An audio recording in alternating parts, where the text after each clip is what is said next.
Hello everyone, आज हम पढ़ेंगे क्लास 10th की ज्योग्राफी का चैप्टर मैन्युफैक्चरिंग इंडस्ट्रीज। जब रॉ मटेरियल को प्रोसेस करके ढेर सारे गुड्स बनाते हैं, इसको मैन्युफैक्चरिंग कहते हैं। जैसे वुड से बनता है पेपर, शुगर केन से शुगर, आयरन ओर से आयरन बनता है, फिर उसमें और चीजें ऐड करके स्टील बनाते हैं। सो इससे पहले कि हम अलग अलग तरह की इंडस्ट्रीज की बात करें, लेट्स सी मैन्युफैक्चरिंग सेक्टर की इंपॉर्टेंस क्या है। नंबर 1, एग्रीकल्चर सेक्टर को मॉडर्नाइज करने के लिए हमें जो चीजें चाहिए वो सब हमें मैन्युफैक्चरिंग सेक्टर से ही मिलती है। नंबर 2, एग्रीकल्चर में as we have seen India में बहुत ज्यादा लोग डिपेंडेंट हैं, तो मैन्युफैक्चरिंग सेक्टर अगर हमारा अच्छा होगा तो बहुत सारे लोग मैन्युफैक्चरिंग सेक्टर में एम्प्लॉयमेंट पा सकते हैं, जिसकी वजह से हमारे यहाँ की अनएम्प्लॉयमेंट की समस्या भी कम हो जाएगी। नंबर 3, अगर हमारे यहाँ ज्यादा मैन्युफैक्चर होंगे गुड्स तो हम दूसरी कंट्रीज को भी एक्सपोर्ट कर सकते हैं और एक्सपोर्ट करने की वजह से हमारी कंट्री में पैसे आएंगे। नंबर 4, जब रॉ मटेरियल को अलग अलग तरह से हम लोग डाइवर्सिफाई करके प्रोडक्ट्स बनाएंगे तो उन चीजों की डिमांड बढ़ेगी, लोगों को पैसा मिलेगा, इकोनॉमी बढ़ेगी और हमारी कंट्री प्रॉस्पर करेगी। Contribution of industry to national economy की बात करें तो प्राइमरी सेक्टर जिसमें एग्रीकल्चर आता है और सेकेंडरी सेक्टर जिसमें मैन्युफैक्चरिंग आता है, ये दोनों ही एक दूसरे के प्रोडक्शन प्रोसेस में हेल्प करते हैं। जैसे एग्रीकल्चर प्रोडक्शन को बढ़ाने के लिए हमें मैन्युफैक्चर्ड गुड्स की ज़रूरत होती है और जो एग्रो इंडस्ट्रीज होती हैं उनको सामान प्रोड्यूस करने के लिए रॉ मटेरियल चाहिए होता है जो कि एग्रीकल्चर से मिलता है। जीडीपी की बात करें तो सबसे ज़्यादा जीडीपी में कंट्रीब्यूशन है सर्विस सेक्टर का और सेकेंडरी सेक्टर का कंट्रीब्यूशन है लगभग 27% और इस 27% में 17% कंट्रीब्यूट करता है मैन्युफैक्चरिंग सेक्टर, बाकी 10% माइनिंग, क्वारिंग, इलेक्ट्रिसिटी इन सबसे होता है। बाकी एशियन कंट्री से कंपेयर करें तो उनके यहाँ इंडस्ट्रियल सेक्टर का कंट्रीब्यूशन ज़्यादा है। मैन्युफैक्चरिंग सेक्टर में ग्रोथ रेट काफ़ी अनस्टेडी रही है और कोविड के बाद मैन्युफैक्चरिंग सेक्टर में नेगेटिव ग्रोथ भी हुई थी, लेकिन मैन्युफैक्चरिंग सेक्टर में ग्रोथ बढ़ाने के लिए गवर्नमेंट ने कई स्टेप्स लिए हैं, तो फ्यूचर में हमें मैन्युफैक्चरिंग सेक्टर की ग्रोथ रेट बढ़ती हुई दिख सकती है। इंडस्ट्रियल लोकेशन, कोई भी इंडस्ट्री कहाँ पे लगाई जाए इसका डिसीजन लेने के लिए कुछ ज़रूरी चीज़ें ध्यान में रखनी पड़ती हैं इंडस्ट्रियलिस्ट को, जैसे रॉ मटेरियल वहाँ अवेलेबल है या नहीं, लेबर, कैपिटल, पावर, मार्केट, ये सब चीज़ें देखनी होती हैं कि ये उस जगह पे अवेलेबल हैं या नहीं, और अगर ये सारी चीज़ें अवेलेबल होती हैं तो वहाँ पे इंडस्ट्री लोकेट कर दी जाती है। बट ये सारी चीज़ें एक जगह पे अवेलेबल होना बहुत ही मुश्किल है, इसलिए फैक्ट्रीज ऐसी जगह स्टार्ट की जाती हैं जहाँ इन सब का अरेंजमेंट कम प्राइस में किया जा सके। तो सबसे जरूरी बात है कोई भी चीज बनाने के लिए कि मैन्युफैक्चरिंग कॉस्ट कम से कम लगे। इन चीजों के अलावा दो और चीजें जो इम्पोर्टेंट है कि गवर्नमेंट की पॉलिसीज क्या है उस इंडस्ट्री को लेके, और जो भी इंडस्ट्री सेटअप हो रही है उसके लिए जो काम करने के लिए लोग चाहिए होंगे वो उस काम के लिए स्पेशलाइज्ड हैं या नहीं। इंडस्ट्रीज इकोनॉमी के लिए इसलिए भी अच्छी हैं क्योंकि इंडस्ट्रीज जहां भी स्टार्ट की जाती हैं उसके आसपास में अर्बनाइजेशन का प्रोसेस शुरू हो जाता है। कभी कभी इंडस्ट्रीज को सिटीज के पास एस्टैब्लिश किया जाता है। सिटीज के पास एस्टैब्लिश करने का रीजन है कि वहां उनको मार्केट अवेलेबल रहता है और सर्विसेज मिलती हैं जैसे banking, insurance, transport, labour, consultants और फाइनेंशियल एडवाइस। कभी कभी क्या होता है कि कई सारी इंडस्ट्रीज एक ही जगह पे लोकेटेड होती हैं और अर्बन सेंटर्स में जो भी एडवांटेजेस होते हैं वो एडवांटेजेस वो सारी इंडस्ट्रीज साथ में मिलके लेती हैं। इसको कहते हैं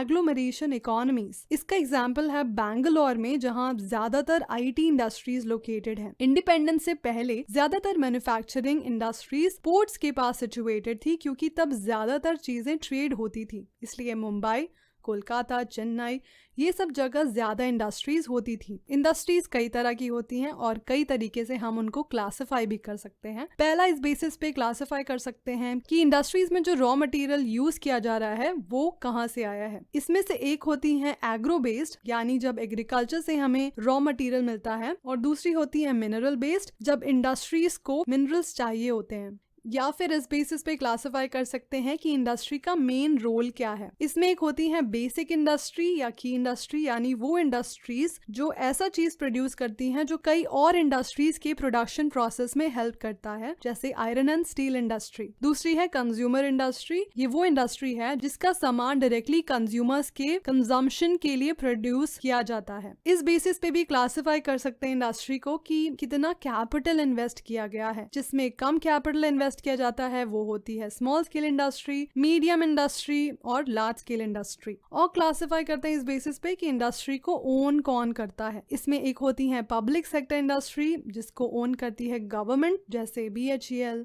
SAIL और बहुत सारी। दूसरी होती है प्राइवेट सेक्टर इंडस्ट्रीज जिनको कि कोई इंडिविजुअल या फिर कोई ग्रुप मिलके ओन करते हैं, जैसे TISCO, Bajaj auto, Dabur. Joint sector industries जिसको स्टेट और प्राइवेट इंडिविजुअल मिलके ओन करते हैं, जैसे ऑयल इंडिया लिमिटेड। और एक कोऑपरेटिव सेक्टर जिसको कि कई लोग मिलके कलेक्टिवली ओन करते हैं। या फिर इस बेसिस पे क्लासिफाई कर सकते हैं कि जो रॉ मटेरियल है या फिनिश्ड प्रोडक्ट है उसका वेट कितना है। अगर रॉ मटेरियल और प्रोडक्ट दोनों ही हल्के होंगे तो ये होगी लाइट इंडस्ट्री, और अगर रॉ मटेरियल या फिर प्रोडक्ट इनमें से कुछ भी भारी है तो ये हो जाएगी हैवी इंडस्ट्री। तो एक एक करके हम बहुत सारी इंडस्ट्रीज की बात करते हैं। पहले बात करते हैं एग्रो इंडस्ट्रीज की। एग्रो इंडस्ट्रीज वो होती हैं जिनको एग्रीकल्चर से रॉ मटेरियल मिलता है। Cotton, jute, silk, woollen textiles, sugar, ये सब एग्रो इंडस्ट्रीज हैं। टेक्सटाइल इंडस्ट्री ये एक बहुत ही इंपॉर्टेंट इंडस्ट्री है इंडिया के लिए, क्योंकि इसकी कंट्रीब्यूशन काफी ज्यादा है हमारे इंडस्ट्रियल प्रोडक्शन में और बहुत से लोग काम करते हैं इस सेक्टर में। इतना ही नहीं, इस सेक्टर से बहुत ज्यादा एक्सपोर्ट भी होता है जिसकी वजह से फॉरेन एक्सचेंज अर्निंग भी होती है। ये हमारे देश की इकलौती ऐसी इंडस्ट्री है जिसमें हम सेल्फ रिलायंट है, यानी जितनी भी चीजें चाहिए हमें इसमें प्रोडक्शन के लिए वो सारी हमें इंडिया में मिल जाती हैं। कॉटन टेक्सटाइल्स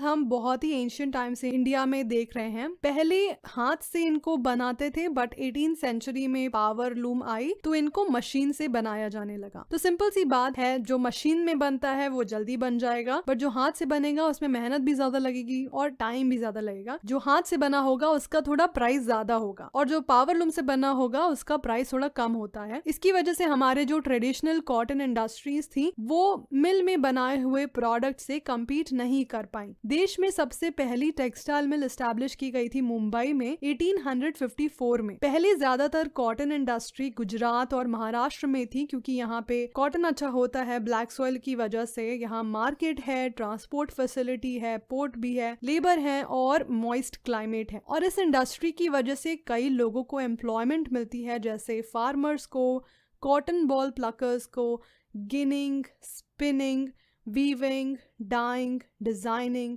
पैकेजिंग, टेलरिंग और सुइंग में। और ये इंडस्ट्री दूसरी इंडस्ट्री से भी सामान लेती है, जैसे केमिकल्स और डाइज, पैकेजिंग मटेरियल और इंजीनियरिंग वर्क्स। स्पिनिंग अभी भी ज्यादातर महाराष्ट्र, गुजरात और तमिलनाडु में होती है। स्पिनिंग में होता क्या है कि जो कॉटन के फाइबर्स होते हैं उनको रोल करके थ्रेड्स या यार्न बनाए जाते हैं। वीविंग में इन थ्रेड्स की हेल्प से फैब्रिक बनाया जाता है। और वीविंग जो है वो देश के अलग अलग एरियाज में होती है, जो हमारे यहाँ इतनी अलग अलग वैरायटी से सब बनाते हुए आ रहे हैं उसके हिसाब से। वीविंग से फैब्रिक बनाने के लिए हैंडलूम, पावर लूम का यूज किया जाता है। खादी बनाने के लिए वीविंग और स्पिनिंग दोनों ही हाथ से होती है, जिसमें कि देश के कई लोग एम्प्लॉयड हैं। हमारे यहाँ टेक्सटाइल इंडस्ट्री में जो एक प्रॉब्लम है वो ये है कि स्पिनिंग में जो यार्न प्रोड्यूस होता है वो बहुत ही अच्छी क्वालिटी का होता है, बट ये यार्न जो है वो एक्सपोर्ट कर दिया जाता है दूसरी कंट्रीज में, जैसे चाइना में, बांग्लादेश में, वियतनाम में, इन सब जगह पे। तो वीविंग, निटिंग या प्रोसेसिंग के लिए इतनी अच्छी क्वालिटी का यार्न नहीं मिल पाता। तो स्पिनर्स और वीवर्स या टेक्सटाइल प्रोड्यूसर्स में कनेक्शन नहीं है और इसकी वजह से हमारी इकोनॉमी का ही लॉस होता है, क्योंकि जब यार्न एक्सपोर्ट करते हैं वो कम दाम पे एक्सपोर्ट होता है। यही अगर यार्न को फैब्रिक बना के बेचा जाए तो ज्यादा पैसे में एक्सपोर्ट होगा और हमारे लोगों का ही फायदा होगा। इसके अलावा पावर सप्लाई ढंग की चाहिए इस इंडस्ट्री में। वीविंग और प्रोसेसिंग के लिए अच्छी मशीनरीज चाहिए, प्लस लेबर की प्रोडक्टिविटी बढ़ाने की जरूरत है। और जो कॉटन टेक्सटाइल है इनको सिंथेटिक फाइबर से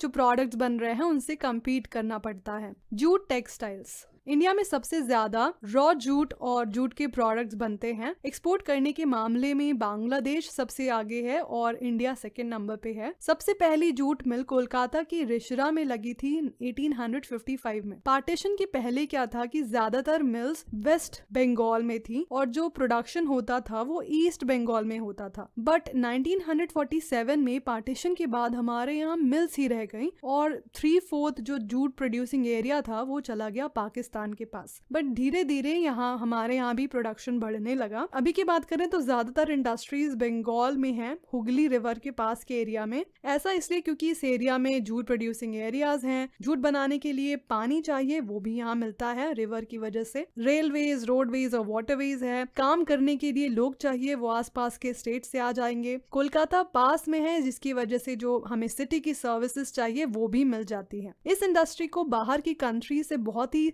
स्टिफ कंपटीशन फेस करना पड़ता है, जैसे बांग्लादेश, ब्राजील, फिलीपींस, इजिप्ट और थाईलैंड से, क्योंकि इन सब जगह जूट बनता है। या फिर जूट इंडस्ट्रीज को कंपटीशन फेस करना पड़ता है जूट की सब्स्टिट्यूट प्रोडक्ट से। बट क्योंकि जूट एनवायरमेंट फ्रेंडली है और बायोडिग्रेडेबल है, तो एक तरह से ये बहुत ही अच्छा ऑल्टरनेटिव है, और इसकी वजह से हमारे देश में ही नहीं बल्कि बाहर भी इसकी डिमांड बढ़ रही है। और इंडिया से USA, Canada, Ghana, Saudi Arabia, UK, Australia jute export किया जाता है। बस जूट के लिए ये करना चाहिए कि इस प्रोडक्ट को डाइवर्सिफाई करना चाहिए ताकि और भी ज्यादा डिमांड क्रिएट हो सके। शुगर इंडस्ट्री, वर्ल्ड में सबसे ज्यादा शुगर प्रोडक्शन होता है ब्राजील में और दूसरे नंबर पे इंडिया में होता है। इसके अलावा गुड़ और खांडसारी सबसे ज्यादा इंडिया में प्रोड्यूस होती है। जो भी रॉ मटेरियल चाहिए होता है शुगर बनाने के लिए, ये भारी होता है, और अगर हम इसको एक जगह से दूसरी जगह ट्रांसपोर्ट करते हैं तो इसका सुक्रोज लेवल कम होता है, जिसकी वजह से शुगर कम प्रोड्यूस होती है। इसलिए जो इंडस्ट्रीज हैं वो उन जगह होती है जहां रॉ मटेरियल जल्दी से जल्दी पहुंच सके। तो जो शुगर मिल्स हैं वो उत्तर प्रदेश, बिहार, महाराष्ट्र, कर्नाटका, तमिलनाडु, आंध्र प्रदेश, गुजरात, पंजाब, हरियाणा और मध्य प्रदेश में है। 60% मिल्स यूपी और बिहार में ही है। ये इंडस्ट्री सीजनल है, यानी कुछ महीने ही इस इंडस्ट्री में काम होता है, इसलिए कोऑपरेटिव सेक्टर में काम करने के लिए ये इंडस्ट्री सही होती है। बीते सालों में ये इंडस्ट्री सदर्न और वेस्टर्न स्टेट्स में बढ़ रही है, स्पेशली महाराष्ट्र में, क्योंकि इन जगह पे जो शुगर केन प्रोड्यूस होता है उसमें ज्यादा सुक्रोज लेवल होता है और इतनी गर्मी नहीं होती, जिसकी वजह से ज्यादा टाइम मिलता है क्रशिंग के लिए, और इन स्टेट्स में कोऑपरेटिव सेक्टर ज्यादा सक्सेसफुल है। इस इंडस्ट्री का मेजर चैलेंज यही है कि ये सीजनल है, इसमें प्रोडक्शन के तरीके ओल्ड और इनएफिशिएंट है, रॉ मटेरियल को फैक्ट्री तक लाने में काफी समय लगता है, और ये भी जरूरत है कि जो बाय प्रोडक्ट होता है इस इंडस्ट्री में इसका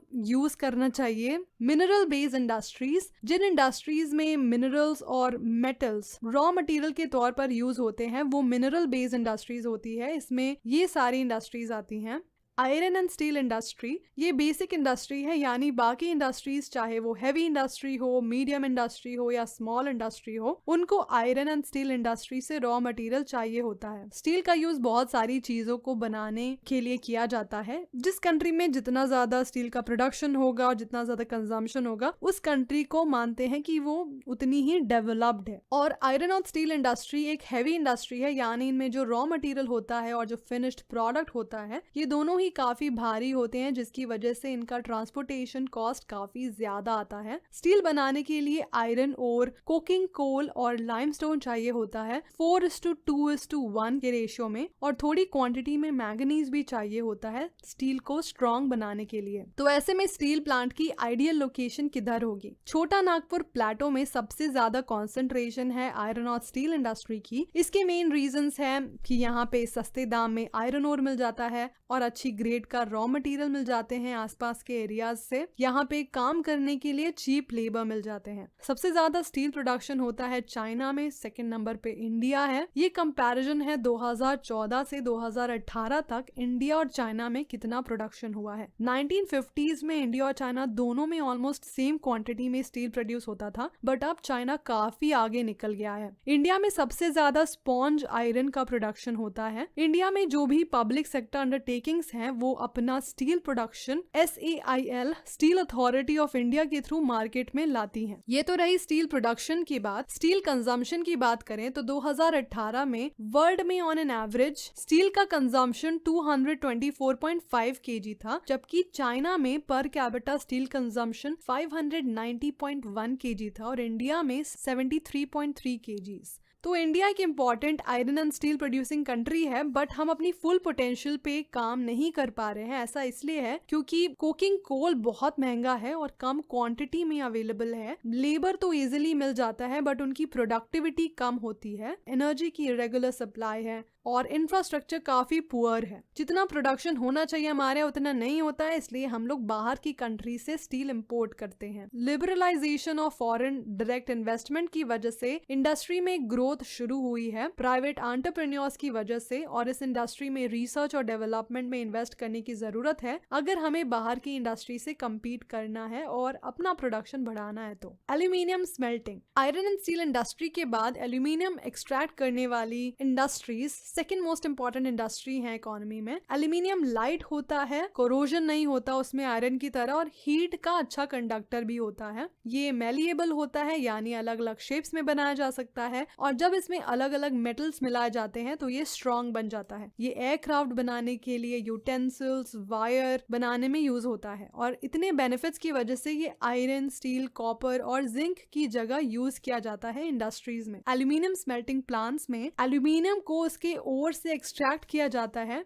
ये है ओडिशा में, वेस्ट बंगाल में, केरला, उत्तर प्रदेश, छत्तीसगढ़, महाराष्ट्र और तमिलनाडु में। मेन जो ओर यूज किया जाता है एल्यूमिनियम एक्सट्रैक्ट करने के लिए वो है बॉक्साइट। ये बल्की होता है और डार्क रेडिश कलर का रॉक होता है। तो एल्यूमिनियम स्मेल्टिंग इंडस्ट्रीज उस जगह होती हैं जहाँ पे इलेक्ट्रिसिटी की रेगुलर सप्लाई हो और ओर की भी रेगुलर सप्लाई हो मिनिमम कॉस्ट पे। Chemical industries, chemical industries chemicals बनाती हैं, और ये जो केमिकल्स हैं ये लार्ज और स्मॉल स्केल इंडस्ट्रीज दोनों ही यूज करती हैं अपने प्रोडक्ट्स बनाने के लिए। यहाँ ऑर्गेनिक केमिकल्स और इनऑर्गेनिक केमिकल्स दोनों ही बनाए जाते हैं। इनऑर्गेनिक केमिकल्स की बात करें तो इसमें सल्फ्यूरिक एसिड बनता है, ये यूज होता है fertilisers, synthetic fibres, plastics, adhesives, paints, dyes बनाने के लिए, और nitric acid, alkalis, soda ash जो कि यूज होता है ग्लास, सोप, डिटर्जेंट, पेपर बनाने के लिए, और कॉस्टिक सोडा। ये सब इनऑर्गेनिक केमिकल्स बनाए जाते हैं।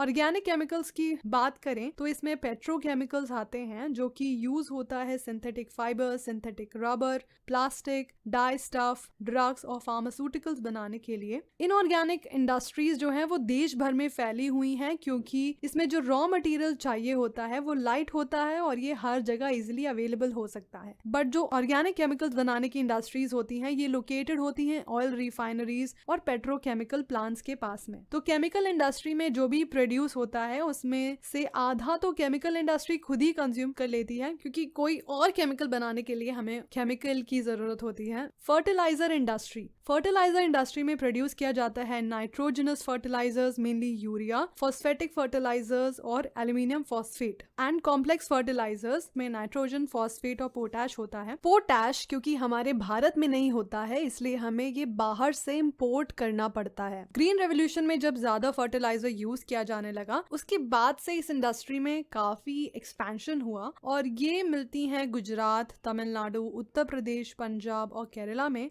सीमेंट इंडस्ट्री, सीमेंट की जरूरत होती है कंस्ट्रक्शन एक्टिविटीज में, घर बनाने के लिए या फैक्ट्रीज, ब्रिजेस, रोड्स, एयरपोर्ट्स और डैम्स बनाने में यूज होता है। इस इंडस्ट्री में बल्की और हैवी रॉ मटेरियल्स चाहिए होते हैं जैसे लाइमस्टोन, सिलिका और जिप्सम। इसके अलावा कोल चाहिए, इलेक्ट्रिक पावर चाहिए और रेल ट्रांसपोर्टेशन चाहिए एक जगह से दूसरी जगह ले जाने के लिए। सबसे पहला सीमेंट प्लांट चेन्नई में सेटअप किया गया था 1904 में, और अभी के टाइम बहुत सारी सीमेंट इंडस्ट्रीज हैं देश भर में जो कि बाहर की कंट्री में भी सीमेंट एक्सपोर्ट करती हैं, जैसे ईस्ट एशिया में, middle east, Africa, south Asia में, और कंट्री के अंदर भी सीमेंट की काफी डिमांड है। ऑटोमोबाइल इंडस्ट्री, ऑटोमोबाइल्स की वजह से गुड्स और सर्विसेज बहुत ही जल्दी अवेलेबल हो जाते हैं। Trucks, buses, cars, motorcycles, scooters, 3 wheelers और मल्टी यूटिलिटी व्हीकल, ये सारे इंडिया में मैन्युफैक्चर होते हैं। 1991 में जब लिबरलाइजेशन हुआ और इंडिया में अलग अलग कंपनीज अपनी कार्स लेके आई तो लोगों में डिमांड बढ़ गई अलग अलग तरह की कार को लेके। ऑटोमोबाइल इंडस्ट्री लोकेटेड है दिल्ली, गुरुग्राम, मुंबई, पुणे, चेन्नई, कोलकाता, लखनऊ, इंदौर, हैदराबाद, जमशेदपुर और बेंगलुरु में। Information technology and electronics industry, electronic industry में ढेर सारे प्रोडक्ट्स बनते हैं, ट्रांजिस्टर से लेके television, telephone, cellular, telecom, telephone exchange, radar, computer और भी जितने भी कम्युनिकेशन में इक्विपमेंट यूज होते हैं ये सब। बेंगलुरु इंडिया का इलेक्ट्रॉनिक कैपिटल है। इसके अलावा मुंबई, दिल्ली, हैदराबाद, पुणे, चेन्नई, कोलकाता, लखनऊ और कोयम्बटूर में भी इलेक्ट्रॉनिक गुड्स बनते हैं, और जो मेजर इंडस्ट्रीज हैं वो लोकेटेड है बेंगलुरु, नोएडा, मुंबई, चेन्नई, हैदराबाद और पुणे में। इसकी वजह से बहुत सारे लोगों को एम्प्लॉयमेंट अपॉर्चुनिटीज मिली है और ये जो हार्डवेयर और सॉफ्टवेयर में ग्रोथ हो रही है, इसी की वजह से इंडिया का आईटी सेक्टर ग्रो हो रहा है। Industrial pollution and environmental degradation. Industries का हमारी इकोनॉमिक ग्रोथ में भले ही बहुत ही योगदान हो, बट इनकी वजह से हमारा लैंड, वाटर, एयर और नॉइस पोल्यूशन हो रहा है और उसको अनदेखा नहीं किया जा सकता। एयर पोल्यूशन करती है केमिकल्स और paper factories, brick kilns, refineries, smelting plants, और जब फॉसिल फ्यूल्स बर्न होते हैं तब तो इनसे अलग अलग तरह की हार्मफुल गैसेस रिलीज होती हैं, जैसे सल्फर डाइऑक्साइड, कार्बन मोनोऑक्साइड। इसके अलावा डस्ट, स्प्रे, मिस्ट और स्मोक भी निकलती है। इन सब की वजह से हमारी हेल्थ को काफी नुकसान पहुंचता है और न सिर्फ हमारी बल्कि प्लांट और एनिमल लाइफ के लिए भी ये बहुत हार्मफुल है। Water pollution, paper, pulp, chemical, textiles और dyeing, petroleum refineries, tanneries, electroplating industry से की वजह से हमारा वाटर पोल्यूशन हो रहा है। फ्लाई ऐश, फॉस्फोजिप्सम और आयरन और स्टील स्लैग्स ये मेजर सॉलिड वेस्ट है इंडिया में। थर्मल पोल्यूशन, ये तब होता है जब फैक्ट्री से गर्म पानी डायरेक्टली रिवर्स में डाल दिया जाता है बिना उनको कूल किए। इसके अलावा न्यूक्लियर पावर प्लांट से वेस्ट मटेरियल से कैंसर, बर्थ डिफेक्ट्स या मिसकैरेज भी हो सकता है। जब वेस्ट को डंप किया जाता है, जैसे glass, harmful chemicals, industrial effluents, packaging, salts और गार्बेज, तो इन सब की वजह से सॉइल की जो फर्टिलिटी है वो तो खराब होती ही है। इसके अलावा ये जो केमिकल्स हैं ये रेन वाटर के साथ ग्राउंड वाटर में चले जाते हैं, जिसकी वजह से ग्राउंड वाटर भी कंटामिनेट हो जाता है। नॉइस पोल्यूशन, इसकी वजह से ना केवल इरिटेशन और गुस्सा आता है बल्कि इसकी वजह से हियरिंग इम्पेयरमेंट भी हो सकती है, हार्ट बीट बढ़ सकती है, ब्लड प्रेशर बढ़ सकता है। इसके अलावा और भी फिजियोलॉजिकल इफेक्ट्स हो सकते हैं। इंडस्ट्रियल और कंस्ट्रक्शन एक्टिविटीज में machinery, factory equipment, generators, electric drill से काफी नॉइस पोल्यूशन होता है। कंट्रोल ऑफ एनवायरमेंटल डेग्रेडेशन, हर 1 लीटर पानी जो इंडस्ट्रीज डिस्चार्ज करती हैं उससे हमारा 8 लीटर फ्रेश वाटर खराब होता है। So we can only imagine कितनी सारी इंडस्ट्रीज जो इतना डेली पानी डाली जा रही हैं, तो इससे हमारी नदियां कितना ही पोल्यूट हो रही होंगी। तो इसके लिए इंडस्ट्रीज क्या कर सकती हैं? एक तो ये कर सकती हैं पानी को ज्यादा से ज्यादा रीयूज करे और रिसाइकिल करे, हर बार फ्रेश वाटर ना ले। दूसरा है कि रेन वाटर हार्वेस्टिंग करें। तीसरा है कि हॉट वाटर या फिर अगर पोल्यूटेड वाटर हो तो उसको हमेशा ट्रीट करके ही रिवर या पॉन्ड में रिलीज करना चाहिए। ट्रीटमेंट 3 फेजेस में होते हैं। पहला मैकेनिकल मीन से, जिसमें स्क्रीनिंग, ग्राइंडिंग, फ्लोक्यूलेशन और सेडिमेंटेशन होता है। सेकेंडरी ट्रीटमेंट, जिसमें बायोलॉजिकल प्रोसेस के थ्रू ट्रीट किया जाता है। और फिर टर्शरी ट्रीटमेंट, जिसमें बायोलॉजिकल, केमिकल और फिजिकल प्रोसेसेस से ट्रीट किया जाता है। चौथा है कि ग्राउंड वाटर कितना यूज कर सकती हैं ये इंडस्ट्रीज, इस पे भी रिस्ट्रिक्शन होना चाहिए, कितनी क्वांटिटी में वो यूज कर सकती हैं। पांचवा है एयर पोल्यूशन कंट्रोल करने के लिए electrostatic precipitators, fabric filters, scrubbers, inertial separators use करने चाहिए। नंबर 6 है नॉइस पोल्यूशन को कंट्रोल करने के लिए जनरेटर्स में साइलेंसर फिट करना चाहिए। 7 है मशीन्स को इस तरह से डिजाइन करना चाहिए कि वो एफिशिएंट हो, कम आवाज करे, कम एनर्जी में चल सके। सो या it's the end of the video. अगर आपको ये समझ आया, so give it a big thumbs up. All the best for your exam. Have a great day. Bye.